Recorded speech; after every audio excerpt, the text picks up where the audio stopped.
Kristaps Porzingis. Taka Kristaps Porzingis. Bam!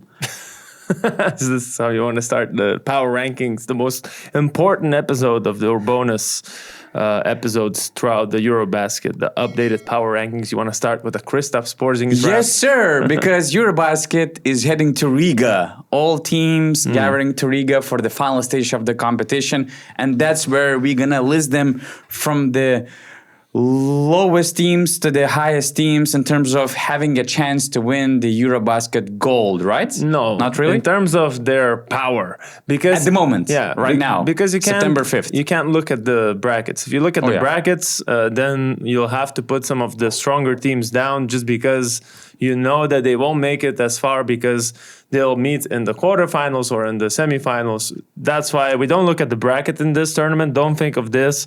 In this power ranking. This is not predictions. This is not who's going to finish where. This is purely what we think about that team, their power, what we've seen throughout the group stages, and what we expect. And you know, there might be teams that are close to each other, although both of them are going to be playing in the quarterfinals or something like that.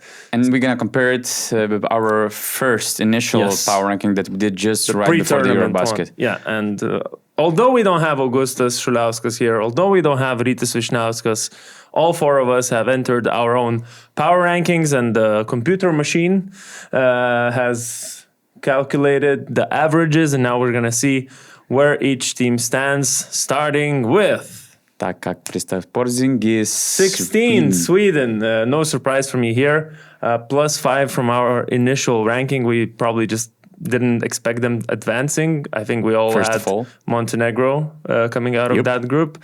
And Sweden kind of, you know, based on some, let's say, calculations in that group, they advanced, even though they had, if I'm not mistaken, only one win. Exactly, the lowest number of wins in the knockout stage. Yeah. One victory. And that victory just came against Great Britain. And because Great Britain beat Montenegro, if I'm... Yeah, I remember that right. That's why they advanced, and Montenegro really should have been here if if they just took care of that game against the outsiders of the group, Great Britain. But here we are. Pelle Larsson is fun to watch, but let's go with the 15th team. There's not much to analyze. Without further ado, let's look at the 15th team, and that is Portugal. Oh, yes, Portugal, of course. +7 from the initial rankings. I did expect them to finish in the bottom 4. Yeah. But surprisingly or not, they were much better than we expected. And it wasn't just about Nimias Queta in this team.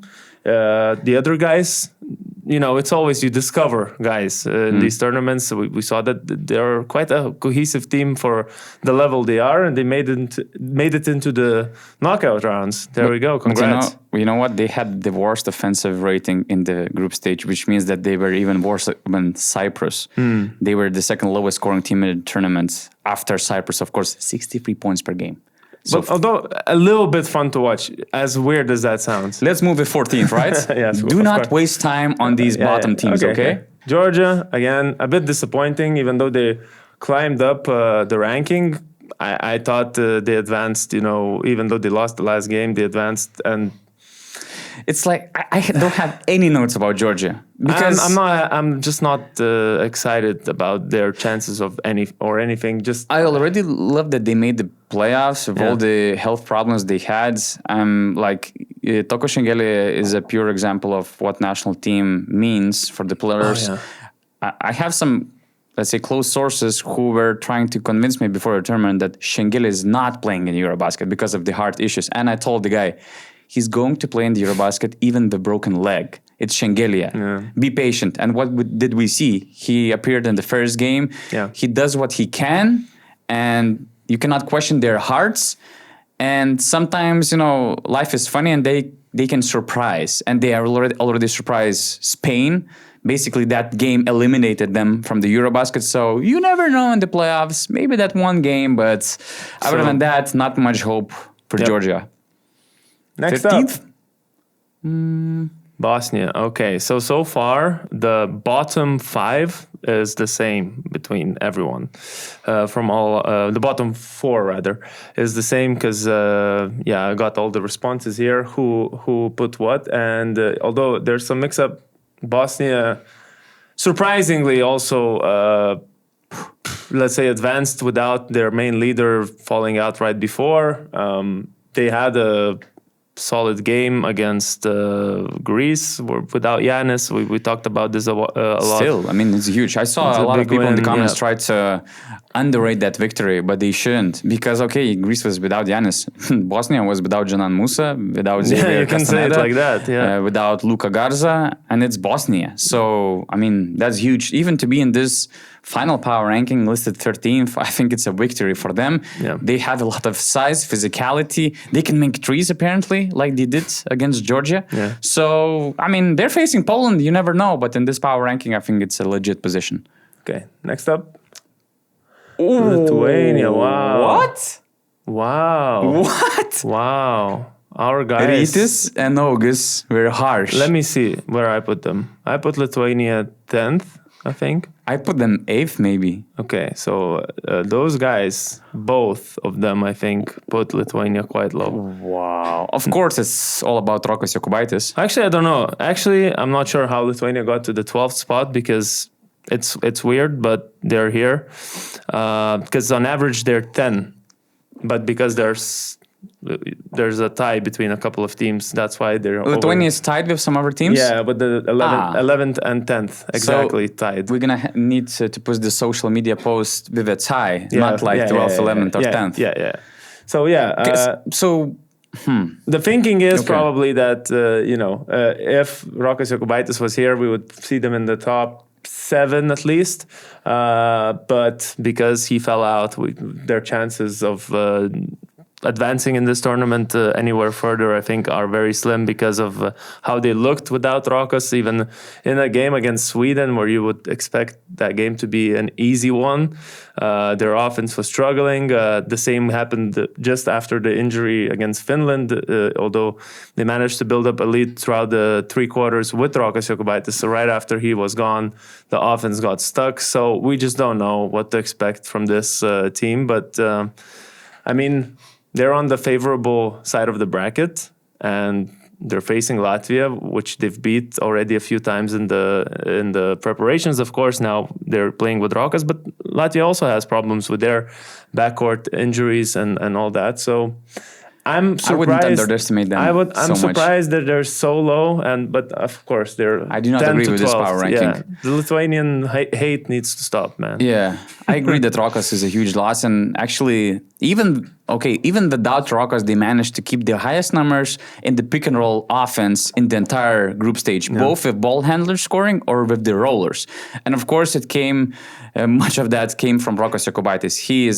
He is just pure pick and roll masterclass, and that's going to be a huge loss against Latvia because that's the main Latvia's defensive issue, pick and roll coverage, which was suitable for Rokas Jokubaitis. Also, Lithuania just cannot make any 3-pointers, man. Mm-hmm. Their shooting percentage was 27 or something. Yeah, it's 26. It's the worst in the major FIBA competitions for Lithuania since 2001. But they actually have guys who can make shots. And I'm still expecting that one day, where Sirvidis, I don't know, Margiris Normantas, he's healthy, Gytis Radzevičius, Rokas Giedraitis, all of those guys making those shots. 2001, what an interesting thing. You said worst 3-point percentage since then. You know what else was happening then? Latvia in round 16 against Lithuania. Yes, and who played in the final? Turkey. And? Serbia. And who do you think had the nicest game so far? Hey, final worthy, Interesting. The last thing to be hopeful about Lithuania, they're really good defensively. They were top 6 in defense in the tournament, and I think that losing this offensive weapon in Rokas Jokubaitis, now they're going to be even more focused on trying to win through defense. And, if you play good defense against Latvia, you have chances. Let's see who's next then. So who had a tie?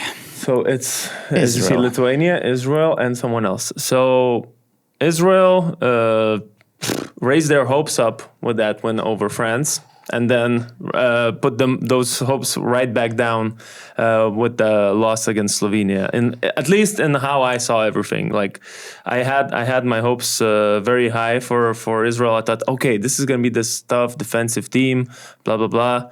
But then they managed to let Slovenia score over 100 points. Of course, there's Luka Doncic on the other side of the court, but I would have still expected them to at least then don't let everyone else shoot threes and make them, because it wasn't just Luka who was making shots, it was all the rest of the team. So I don't know, this team is not the most consistent. They're not necessarily consistent offensively either. They do have Denny Avdia, but then Roman Sorkin had one of the worst games against Slovenia. Hopefully he'll be, playing as he was in the other group stage matches, and that's what Israel needs if they wanna advance and win against Greece. But honestly, I would have put them definitely below Lithuania in my book. Me too. I like what their coach tries to do with defensive schemes. I believe in Denny Avdia as a go-to guy on the team. There's Yamadar, some other guys who quite nicely fit together. But yeah, they're just really inconsistent, and I think it matters. So I also had them below Lithuania, actually. And they had a nice. Just one more point I just remembered. They had much nicer ideas offensively in the previous games, attacking like mismatches in the post. They were playing much nicer offense, and then I don't know. So because of how one game they're shooting threes when they could be more aggressive, attack Luka with 4 fouls, or just Slovenian team in general, they're not very good defensively, and they're shooting threes that are contested. I'm not sure about Israel, so that's why they're over here. Let's see who's next. Next up is Finland. Logically, Finland and Lithuania already played. So you would think, okay, maybe Lithuania should be over them. But as I said, they're tied. My thoughts about Finland are that they're good against weaker teams, and they so far haven't showed us that they can play the better teams. And they're playing Serbia in the first game of the knockouts, which is just another tough game for them. And that would be 3 tough games in a row, because they played Lithuania, then Germany, and now they'll play Serbia. And I just think Lauri Markkanen doesn't have enough help for him to be as dangerous as he could be, because when the defensive schemes target Lauri Markkanen and focus solely on how to stop him. They put, let's say, a smaller guard like we saw with Lithuania, or Isaac Bonga was marking him the whole game. When you have that sorted out, or at least slowed down, and Lauri isn't in rhythm, and the others cannot, make their shots or cannot be dangerous on offense, then it's really difficult for this team, and it is a bit of a one-man team in my eyes.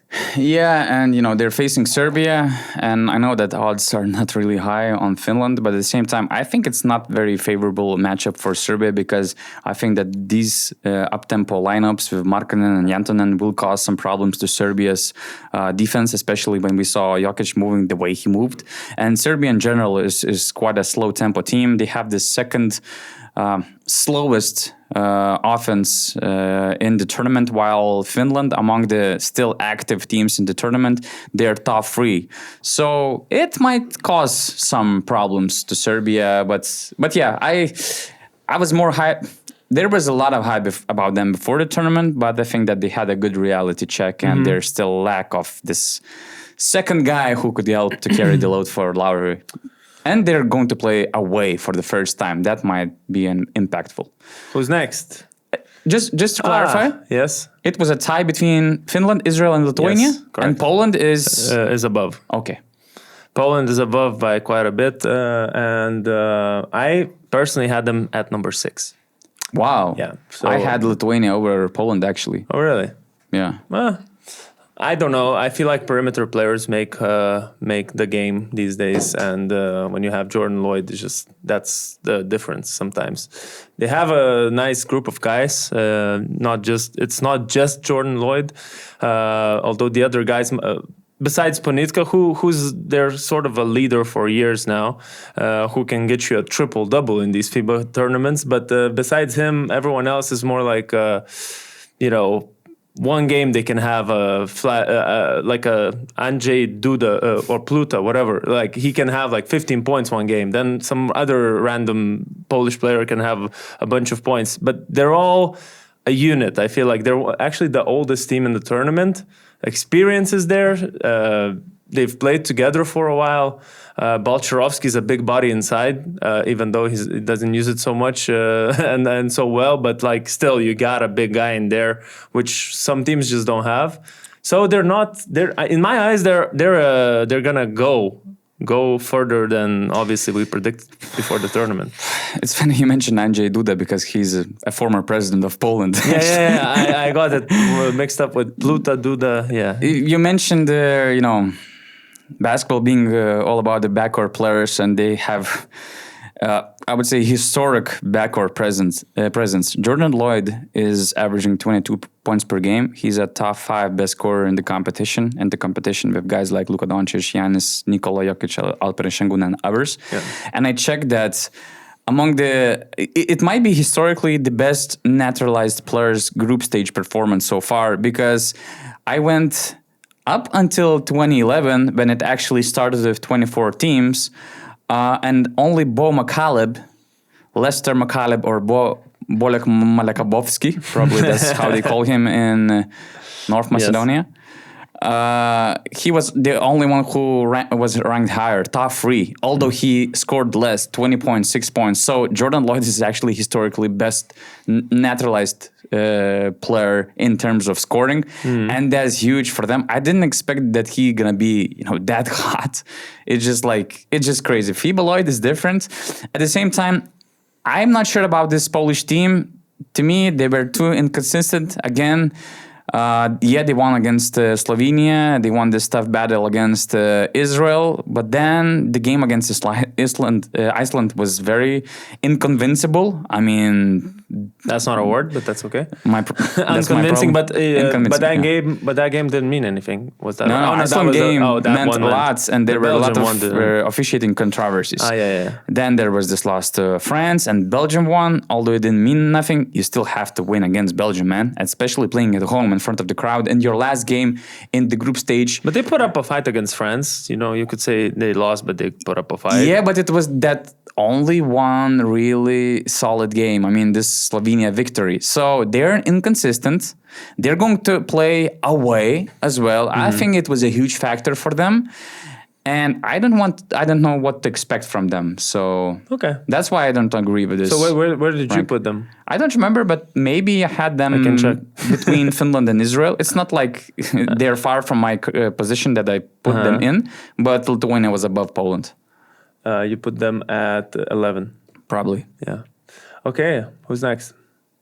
Latvia. Taka Kristaps Porzingis. Hey man, I don't know about Latvia. I don't know why they're so high up. I would put them right with Lithuania somewhere, not this high, because it's just the eye test. Okay, they had a nicer game. The last game they played, who'd they beat in the last game? Do you remember? Nope.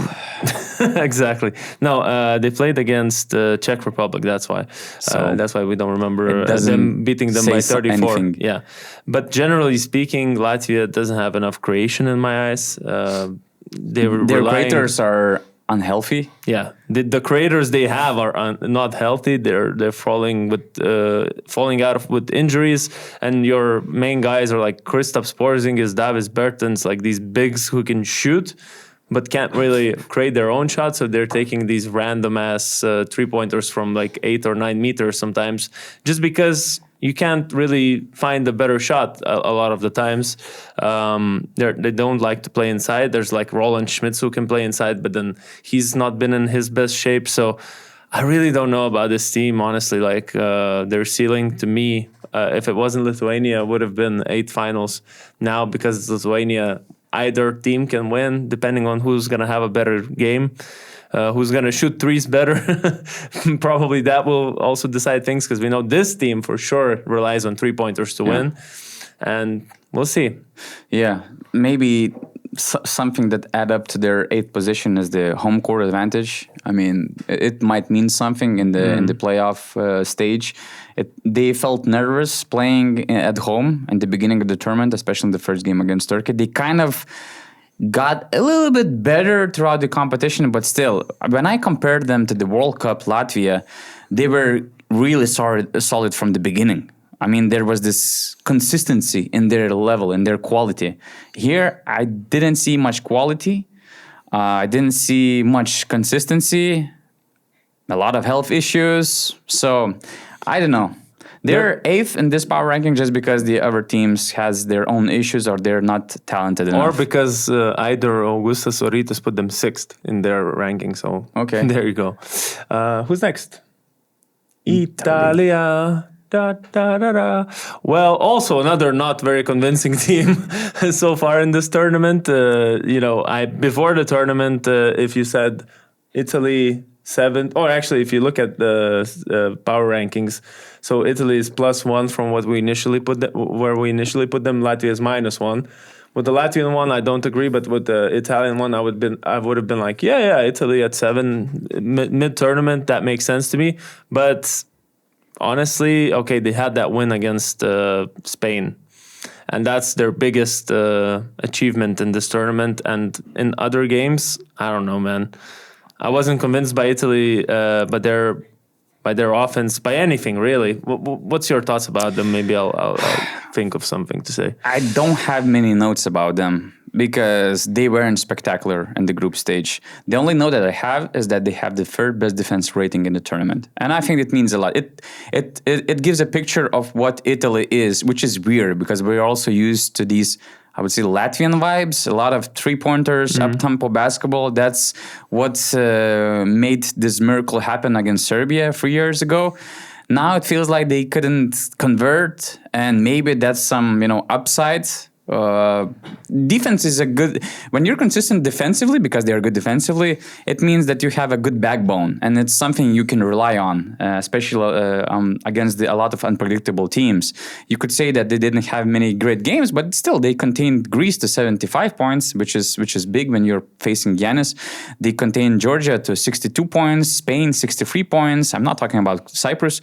They were close to not to reach 50 in that game. So it gives them some hopes. They still have some talent, some upside. So I don't know. I don't know. For me, their first game against Greece, was that not the first game of the group? I think it was. And it was a bit too early for them in terms of they weren't in the rhythm yet, it seemed like, because remember that game, Simone Fontecchio was really awful nights. A zero worst nights on the court, and career, Nicola Melli was the one who took over as the leader, and now he's averaging in this tournament only 6.5 points, and Simone Fontecchio, built up. Of course, they played some easier teams, let's say. That's why it was probably easier to score. But the hierarchy thing, we talk about it sometimes, used to be like Danilo Gallinari, Bellinelli. Who's going to be the guys who are the dangerous ones. And it wasn't a winning group, though. It wasn't, but at least, they beat us sometimes. I remember they beat us once in the last time they beat us, Potseko was playing. So no, they beat us sometime in 2004. No, not in from 2015 to now, not a single time. Okay, they beat Serbia, let's say that. But they used to have a clearer leader in their team. Simone Fontecchio now is, like I said, getting in more in rhythm. But, when you have guys like Saliu Niang, which is a discovery of the tournament, becoming the most reliable guy on the court, just the most efficient guy on the court out of nowhere, that says a lot about, who's your leaders. And, naturalized player like Darius Thompson is not really... doesn't have a single quality you could point at and say, oh, I see why they naturalized this guy. Or, I just, there's not much upside. Like you said, there's upside. I don't see much upside. But Danilo Gallinari is older. But he wasn't supposed to play a big role. I don't know. Among these teams that we listed in our power ranking, I think that they have the most upside, to be honest with you. Especially starting from Simone Fontecchio. If you compare with other teams, I would just put Poland over them, but maybe that's my Polish blood. Yeah. By the way, I had a question too. We had this discussion. We have to reduce the number of teams to change the format. But I was not surprised, but I remember that when we posted it on our social team, posted on Instagram, they were putting this from 16 to 20 teams. But to be honest with you, if I'm the fan of the premium sports, watching this 16-team pool, I'm thinking that 16 is harsh. It should be 12 teams. To have a really premium, highest quality EuroBasket competition. 12 teams and the same system like they did in the Olympics. You remember? I don't like it. Like three teams qualifying. 2 little games. And you have, like, this is the 16 teams, 16 best teams we have in the EuroBasket. No. They're missing Spain. They're missing, like, there's teams that should have been here. Montenegro should have been here. Just... You could say Croatia, but come on. I mean, among those 16 teams, like, I see... At least 4. Yeah, no, I see your point, but at the same time, we're not going to miss. But listen, we said certain things, like someone pointed out in the comments, like, oh, it's nice to discover certain players from smaller nations. It's also nicer for smaller nations to get into the tournament and possibly become the fairy tale, whatever it's called, like the Cinderella story. Cool. We can have one discover, like we had Japan last year in the Olympics. Have 16, not 12. Anyways, it's a different discussion. Let's go to number 6. Who's Slovenia? Wow. Have they convinced you now more than before the tournament? Because I don't know. I put them in my ranking. I put them at 8. Behind Italy. I think I put them exactly the 6th spot. You did. Because when you have, we have a pool of 10, not very consistent, not super high quality, not very convincing teams. And I have Slovenia, which was also not supreme. But they have Luka Doncic. And this guy can change a lot of things. Yeah. And he's not a center, he's not a forward. Everything starts from Luka Doncic. And you can rely on Luka Doncic. So, simply because of Luka. And they were not that bad that you would need to list them lower than that. So, I'm going to repeat myself, but the second unit was doing solid in those stretches when Luka was out, at least in a couple of different games and turning point moments of the situation. So, that's solid. I have some Luka numbers, some crazy Luka numbers. By the way, they have the third best offensive rating in the competition. What's interesting that they have the worst defensive rating among these 16 teams. Not surprising whatsoever. Not surprised at all. Luka leads the tournament in 8 different categories, including scoring, efficiency, field goal attempts, free throw attempts, assists, steals, turnovers, minutes per game. Fun fact, he attempted 67 free throws. Second best is Markkanen with 46, which is 13.4 per game. And you know what? He shoots more free throws than the entire Cyprus team, less than 8. Czech Republic and Portugal, close to 14. So basically, he almost surpasses 3 national teams in this competition. It's all going to depend on how much gas he has left in the tank. Because, the game against Italy, definitely winnable. And I just think, they do depend on him quite a lot. Like almost 95% of their success is dependent on how Luka's going to play. He had... probably won that game against Israel single-handedly in terms of, like, at the end when it mattered, he was the one who made sure that Slovenia wins this game and finishes third and now has a solid chance to go to the quarterfinals. So I think, this conditioning thing, everyone's talking about it. We'll see, skinny Luka, fit Luka, whatever. Exactly. How you have this channel outside the NBA, right? Yeah. I remember there was this great video. Yeah. Skinny Luka is different or something like that. Too, even. So, and you were praising his fitness, I'm physique, and stuff. For Lakers. So you can expect that the Lakers endurance level will be higher than in previous competitions, right? For the Lakers, it'll be fine. For Slovenia, it's just not enough to have just Luka, I feel like, to go far. And I said that in the video, if you actually watched it.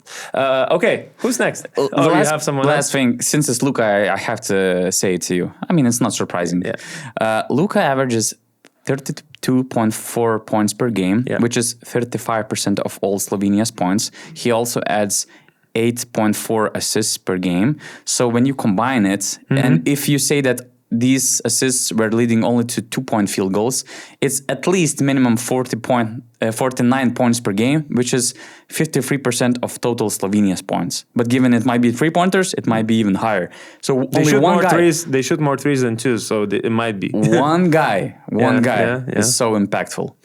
Okay, next we saw was France one more time. So -2 from their initial rankings. I think they just obviously losing against Israel is what put them down, because essentially they could have finished third or fourth even if things went a different way, but they didn't. Now they finished first in the group, correct?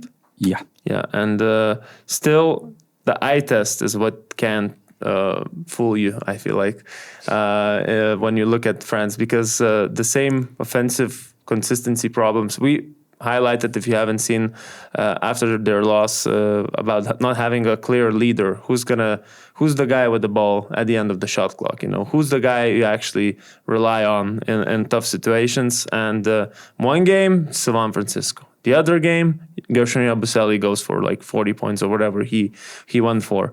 Another game, maybe Elio Kobo hits some clutch shots. Maybe like that's an advantage. You don't know who's gonna be the danger on the court. But I feel like when the tough games come, when you're facing the highest level teams, when things get stuck, and for them it does get stuck quite a bit. Their offense sometimes is a bit too isolation heavy, and not enough like movement off ball, not enough motion. And that's when it starts, they start getting stuck, and then the other team capitalizes on it. Of course, they're still one of the best defensive teams in this tournament, because of just how much athleticism and length they have in all positions, actually. Yeah, as a team, they're great, really. They average the most offensive boards in the tournament, second in block shots, second best in transition game. They're physical. They have the highest number of fouls per game. They lead the tournament in the possessions per game. So there's very high intensity, physical, defensive-oriented team. But for all the reasons you mentioned, speaking of offense, that's why, they're still super high. They're fifth. Mm-hmm. Also, let's not forget, they lost Alex Sar, which was a huge pivotal player in their defensive schemes. And offensively, they kind of found different guys in some different games. Cisco, 32 points against Slovenia. Yabusele, 36 against Poland.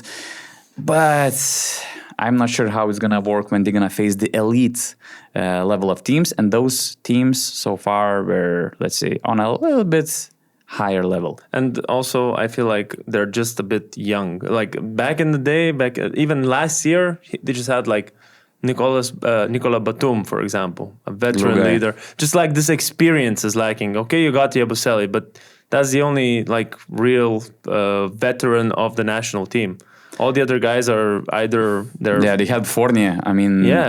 Also vocal mental leader on the floor, Rudy Gobert, Victor Wembanyama. All the other guys look like Elio Kobo. They're good. They're good guys, but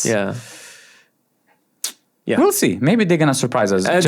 They always surprise us. So let's see if they can do it again. Because they always reach with the highest point of the tournament. Ugly offense, they reach somehow the finals. It's France. Defense wins championships. Who's next?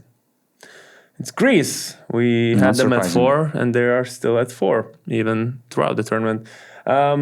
Again, don't you feel like most teams kind of disappointed us, weirdly enough? Like, we expected more, and then somehow... Let's say it feels like we saw a pre-EuroBasket preparation stage. It seems like the teams are still in that phase, didn't peak yet, and we're still waiting for something.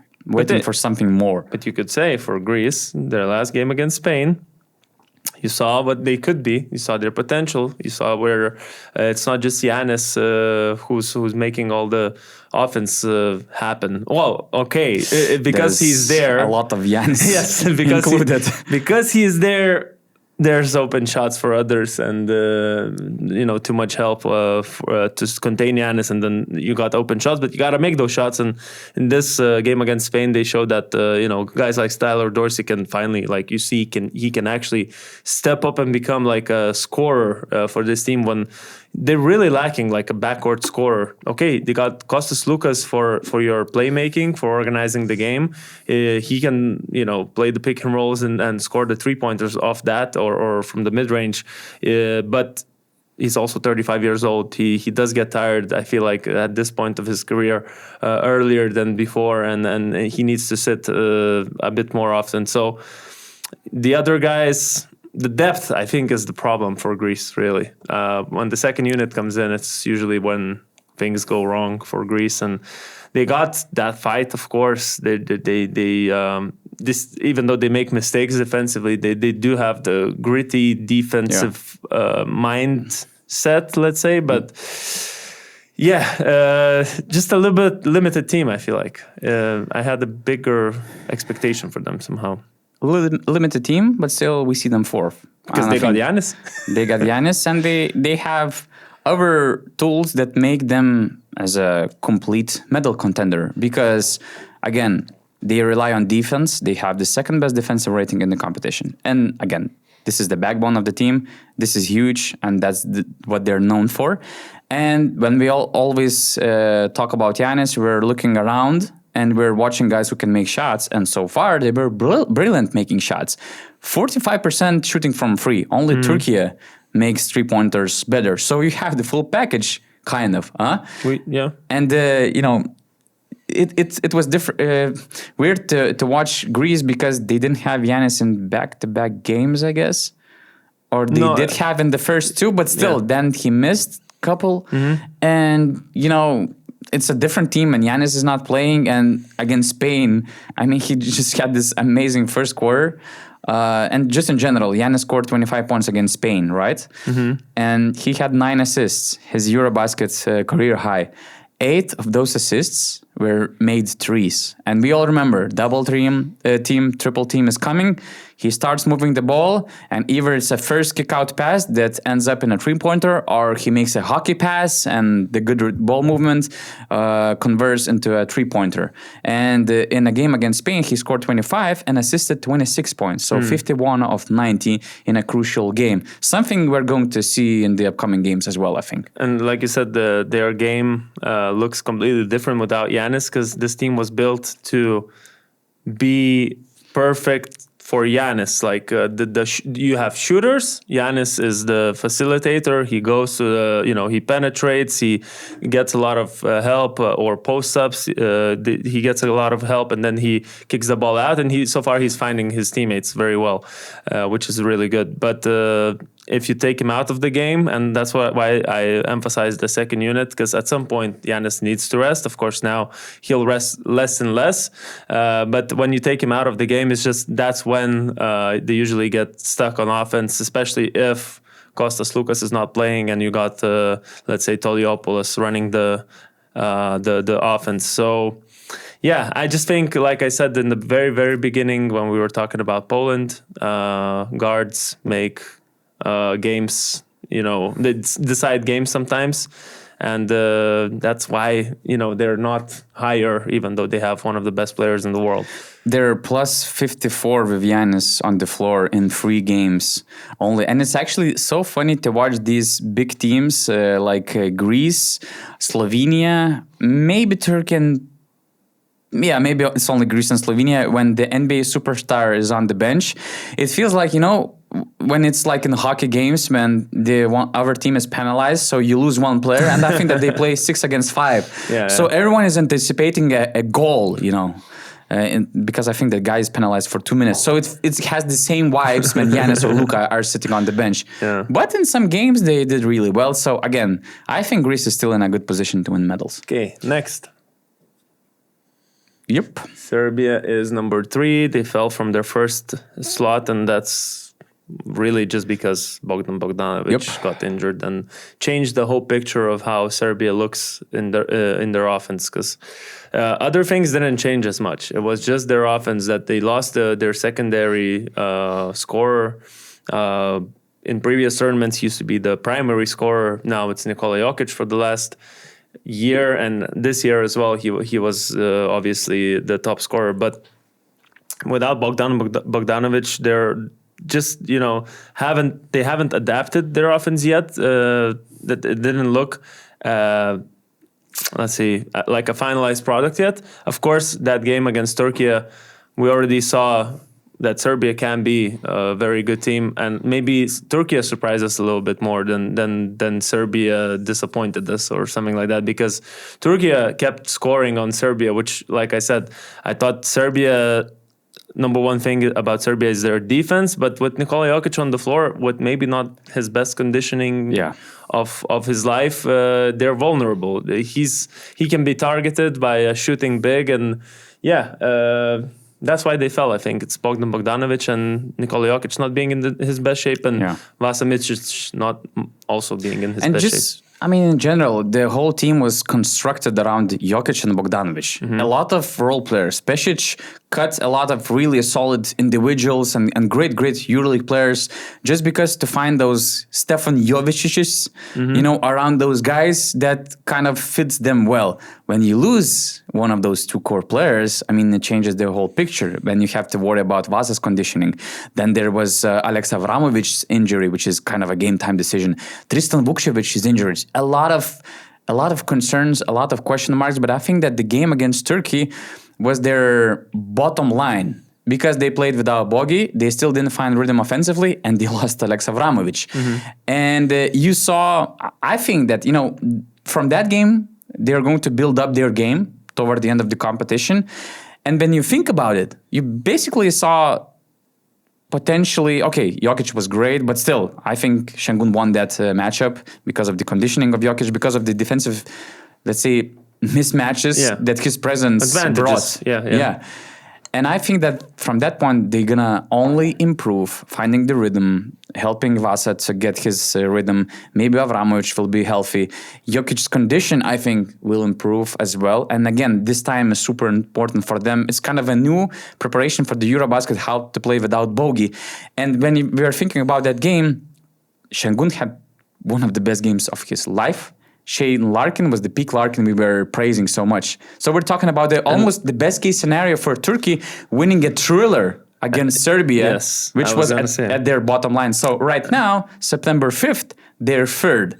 I wouldn't be surprised if they win the tournament because 2 weeks from now, it's only one left, but still, 1 week from now, they might reach their peak of the current Serbian team and the circumstances that they are in. Turkey hit 18 of 31 3-pointers. That's 58% in that game. So, and it was only a 5-point game, and it wasn't the best game from Serbia. So I think actually that game is not necessarily, shouldn't be what decides who's better, Turkey or Serbia. I was the only one. Today they were better. Today.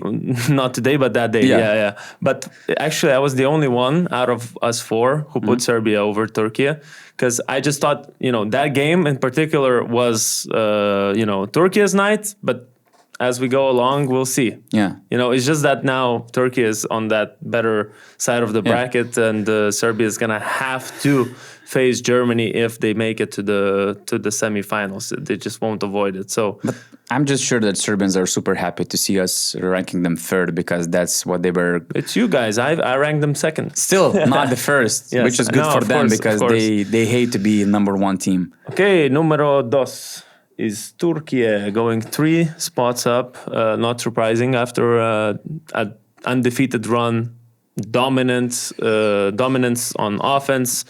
Good defense. I don't know. Full package, really. Yeah, they're much better than we anticipated, I think, and they got better as the games progressed, really. Because that win against Latvia to start with 20-point win, unexpected to us, let's say, because we rated Latvia a bit higher. But then later on to beat Serbia, even without Bogdanovic, to have that crazy good game, you have a shorter rotation, but all the guys provide certain specific things, like, even like deeper off the bench, you got Shekhmus Hazer, for example, with that defense. It's not about just the dunks; it's the defense that he provides. All these little things add up, and I like their offense. I like how it's flowing. I like how much Alperen Şengün is involved. I like what shape he's in. He's 22 or 23 years old, and it seems like he's the most motivated of the superstars to do something in this tournament. You see the passion in after every play. He's like, the swagger is there. I really like what I'm seeing from Turkey, and if Shane Larkin keeps playing like he did in the Serbian game, they're probably playing in the final in my eyes. And Cedi Osman as well, like a secondary guy for them. Just a lot of talent, EuroLeague players mostly, and then you got Alperen. Yeah, I mean, really beautiful team to watch. Really, I enjoyed watching them. And when we stopped with Greece and said that it feels like none of these teams were convincing, I mean, I think from now on, from this position, we're talking about the teams we enjoyed, we love to watch, and they're just, blossoming with the quality. So Turkey has a lot of quality, second best offensive rating. They face the best competition so far, I would say, with Serbia and even with Latvia. I mean, when you compare the other groups, I think, but still, I mean, when you combine, they face the best competition. And they proved that they're best in that group. They have a real big three with Şengün, Shane Larkin, and Cedi Osman, which is 50% of the efficiency. They together combine 50% of the entire team's efficiency. Defensively, they're still not that good. The depth might be the lack of depth or bigger rotations might give some first initial effects in advanced stages of the knockout stage. But since now this knockout stage will happen every 2 or 3 days, maybe it will be better for Turkey. And I mean, at the same time, it's not surprising to Ataman. He was always a short rotation guy. He's going all in. Those main guys were playing the biggest amount of minutes, even in the preparation stage. So maybe they will be fine. But now they look in a very solid position. The problem is they have depth at the wrong positions. They have two more backups that don't even play for Alperen Şengün. Take Yurtseven and Bona. Yeah. To any of those teams, they are starting for any team. Yeah. Except from Germany and Serbia. And that's it. That's it. Yeah. Their backup centers are starting. Maybe Latvia. Or maybe. Yeah. Unless you play Porzingis as a four, but you know what I'm saying. Yeah. So that's crazy.